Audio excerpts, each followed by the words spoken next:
Hello and welcome to Train Signal. You're watching vCenter Server Appliance installation. We'll start this lesson off by answering the question, why use VCSA? The vCenter Server Appliance isn't totally new with Vsphere 5.1. It was brand new with Vsphere 5, but with Vsphere 5.1 there are a number of enhancements, changes, and the Vsphere web-based client is significantly enhanced, and that's one of the features that's installed by default when you install the vCenter Server Appliance. The primary benefits of the vCenter Server Appliance are, first, there's no Windows operating system to license or buy for your vCenter server if you use the vCenter Server Appliance. That's because the vCenter Server Appliance comes pre-packaged as a virtual appliance. It already has a Linux-based operating system inside, and when you deploy the virtual appliance, of course, there's no Windows server involved, so you don't have to buy a Windows license. You also don't have to go through a Windows operating system install, no Windows operating system upgrades. You don't have to worry about that constant stream of Windows operating system patches, things like antivirus or other Windows-based security issues. Another benefit is that the Vsphere web client server piece is already installed when you install the vCenter Server Appliance. And then finally, the vCenter Server Appliance, VMware has already said, is going to be the vCenter of the future. In other words, the vCenter Server Windows-based installation, VMware has said, at some point is going to go away, and the vCenter Server Appliance is going to be the only form of VMware vCenter. They haven't stated a date yet as to when that would happen, but there's no time like the present to get started learning and deploying the vCenter Server Appliance. As we go through the installation and configuration of the vCenter Server Appliance version 5.1, I'll try to point out as best I can the differences between the vCenter Server Appliance version 5.0 that you may have used in the past. I should also point out that while the vCenter Server Appliance comes with an embedded database locally in the virtual appliance, according to VMware, that database will support a maximum of 5 hosts and 50 virtual machines.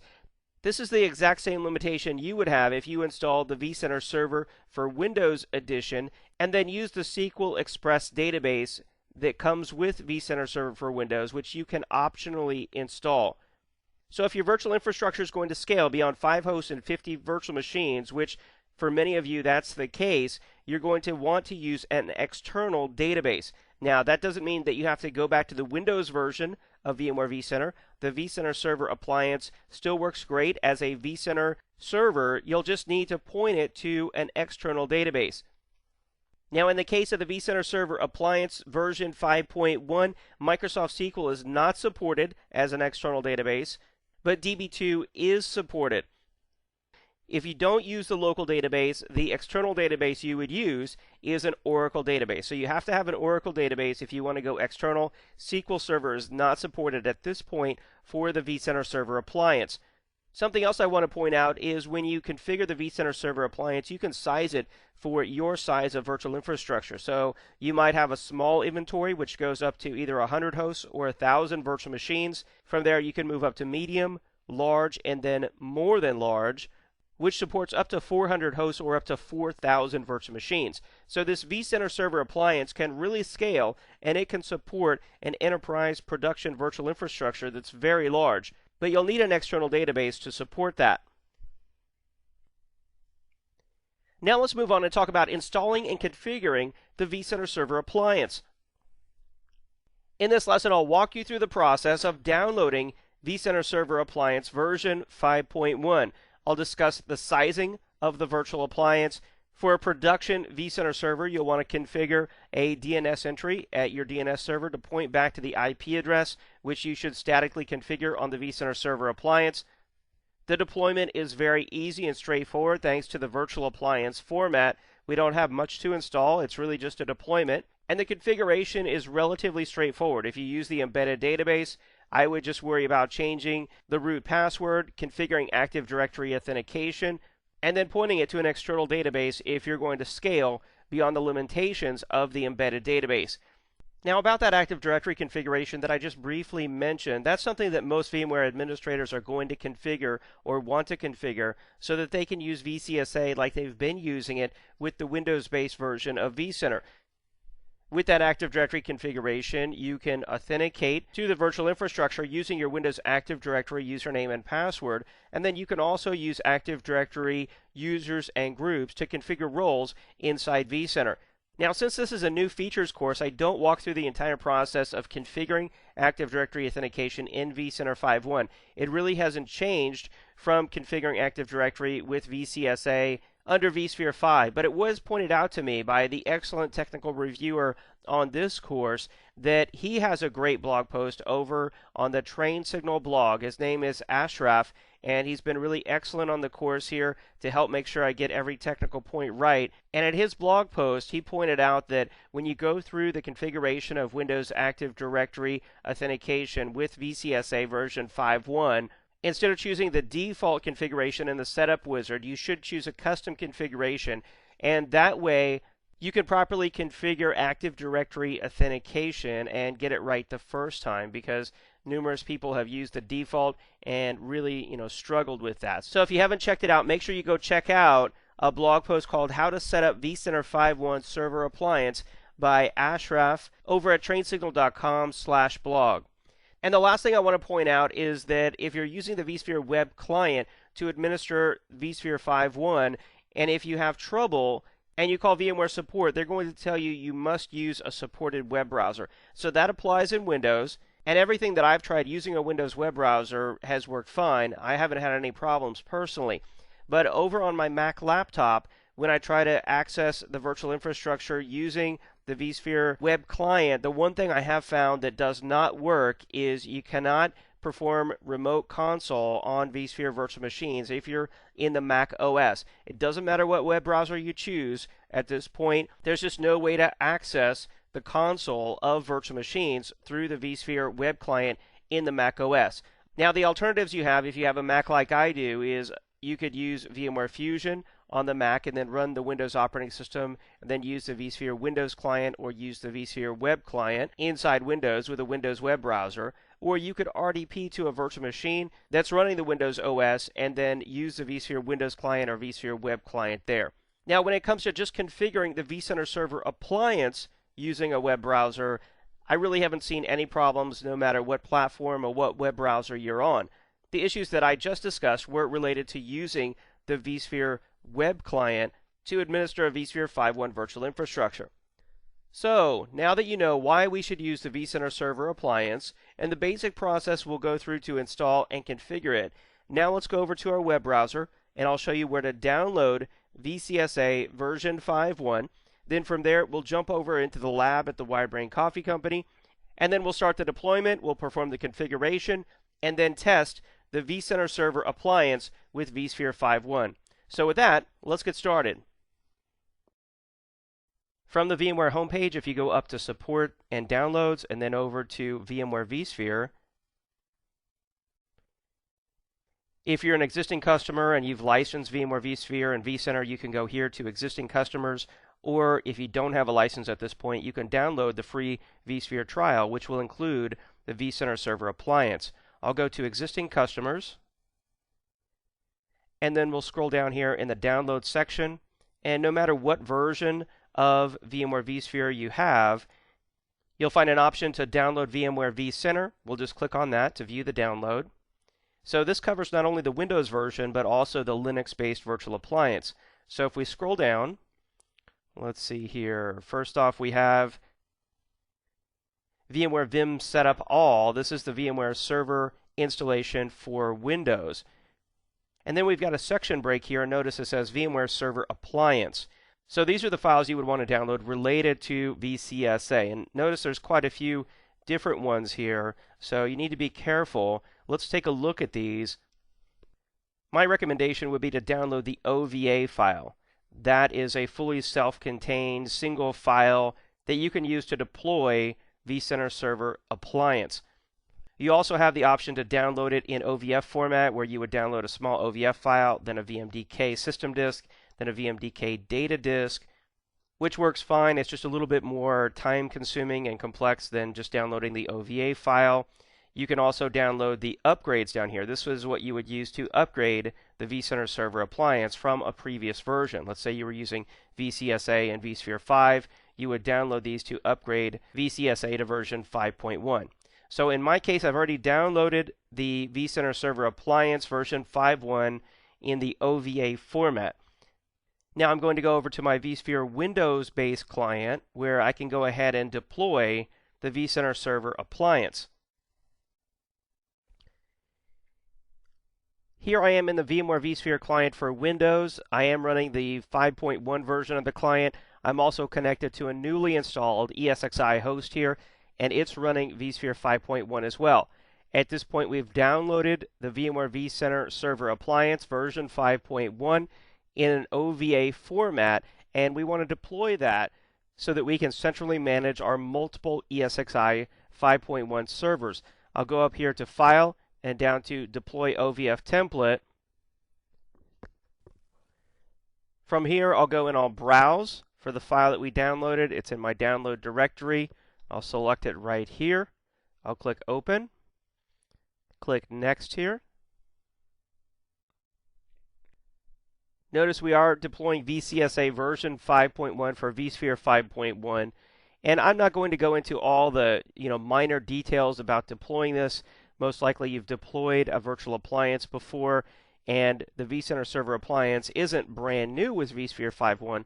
There's just a number of changes inside its web-based management interface, and also, of course, with the Vsphere web client that it provides by default. So forgive me if I skim through some of these configurations here relatively quickly. Most of this has not changed at all. I'm going to deploy it on my storage area network. In this case, I'll just use thin provisioning. For production, you'd want to use thick provisioned. I'll go ahead and power it on after deployment. Now it's going to get a DHCP IP address because no network address is configured at this point. So this will take a few minutes. I'm going to pause the recording. I'll be right back as soon as our new vCenter Server Appliance has been successfully deployed to our ESXi host.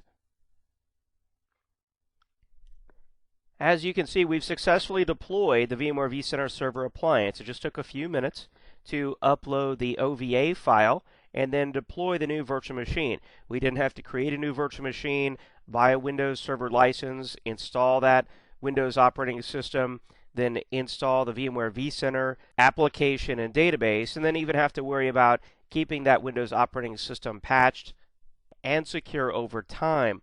So if we look at the Summary tab for the vCenter Server Appliance, you can see here the guest operating system is SUSE Linux 11 64-bit.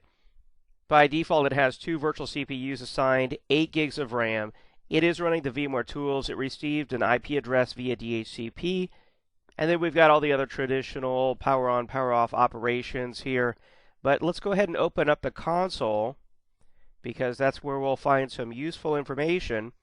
And this tells us to manage the vCenter Server Appliance to connect to the IP address that it received here via DHCP :5480. From there, we'll want to accept the end user license agreement, select the desired configuration mode or upgrade, and then follow the wizard. And to be honest, most of this has not changed since VMware vCenter Server 5 was released as a virtual appliance. But there may be a few minor things here and there, so I just want to walk you through the process to make sure that you're prepared to deploy VCSA version 5.1. So let's go ahead and close out the console here and make sure that we remember that IP address and port number. And then go over here to our web browser and enter that URL. We'll accept the security certificate warning, and then we'll log in with the default VCSA username, which is root, and password, which is VMware, all lowercase. I'll click login here, and from here we can follow the vCenter Server setup wizard as it walks us through these steps you see here on the left. So first we'll accept the end user license agreement and click next.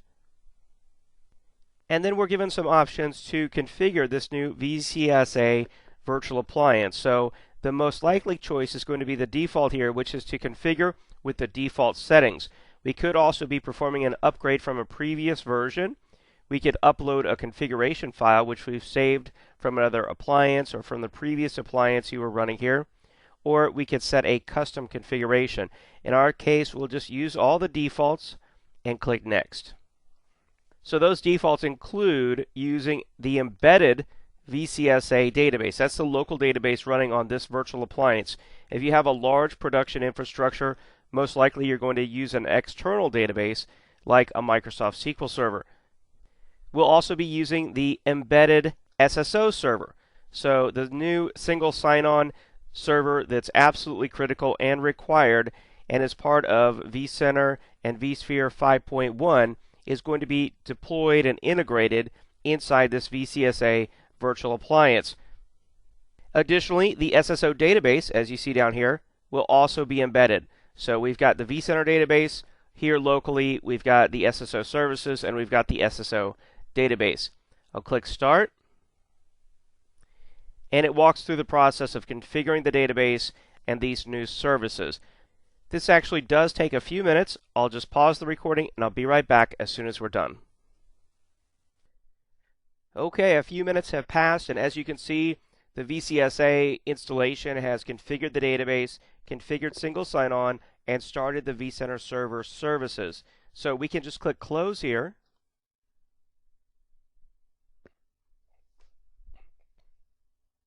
And then if you look at the vCenter summary on the left-hand side here, you can see that the vCenter server is running, the inventory service is running, the database is embedded both for vCenter and for single sign-on. Currently, Active Directory authentication is disabled, so we're just using local Linux-like accounts to log in to this vCenter server, and that's what you'd have to use to log into the Vsphere web client or to administer, let's say, a Vsphere 5.1 host that's managed by this VCSA server, even just using the Vsphere Windows client. As for other services, by default, these were all installed: the Vsphere web client, the log browser, ESXi dump collector, syslog collector, and Vsphere auto deploy. Auto deploy is installed or deployed but currently stopped. Since we're talking about Vsphere 5.1 new features, I have to point out here what's new, what's changed. Well, to me, the single greatest thing is single sign-on. So if we go into the single sign-on configuration here, of course I've got a separate lesson on single sign-on in Vsphere 5.1, but this is where you would go in and configure the single sign-on service that was automatically deployed with the vCenter server appliance. That is one of the benefits of using it. Currently, we're using an embedded database, that's the local database, in the virtual machine.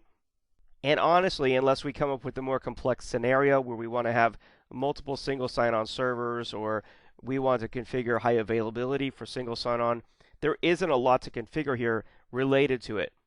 Let's just look at some of the tabs and look for differences. Here's where you would go in and enable Active Directory authentication. That's not something I'm going to do, and that was there in previous versions. Here's the configuration for the ESXi dump collector and Vsphere auto deploy. If we go into storage, this is where you would configure storage for the vCenter server appliance using NFS. If we look in network, here we can tell that we get a DHCP IP address from our DHCP server by default. Of course, on a production server, that's something you'd want to change. Go in here to the address section and change this to static, change the host name, IP address, DNS server, and default gateway. If we go into the System tab, things are pretty much the same here. System information, you can reboot or shut down the virtual appliance. Here's where you configure the time zone for the virtual appliance. This is where you would go to check for updates for the virtual appliance and download those from VMware. You can also configure automatic updates here if you choose to, or if we go into Upgrade, this is actually where you paste in a key to modify the edition of vCenter server that you're licensed for. And then finally, the Administrator tab, very basic. This is where you configure the administrator password.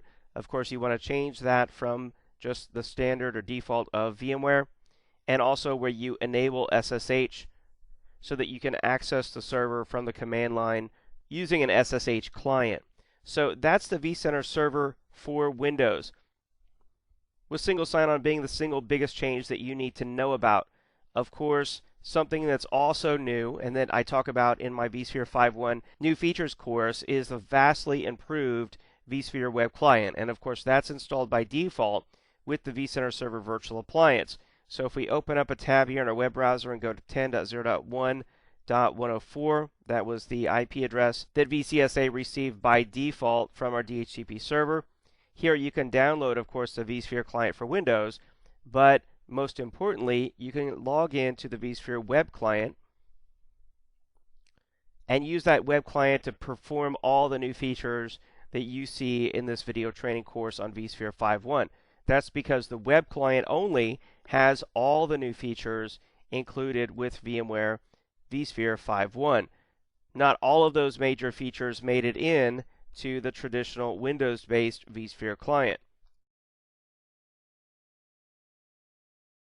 So I log into the Vsphere web client and this new vCenter Server Appliance for the first time. I get an error here that my license keys are going to expire. That's something I'll have to take care of. And then we see this beautiful new interface for the Vsphere web client. If I go into vCenter and host and clusters, currently you just see localhost, which is the name of this vCenter server. Here I can right click and I can add a new data center.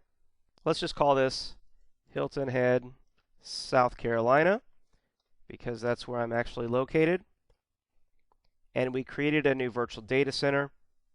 Now we can right click here and we can go in and we can add connectivity to a new host. Let's say host ESX1.WiredBrainCoffee.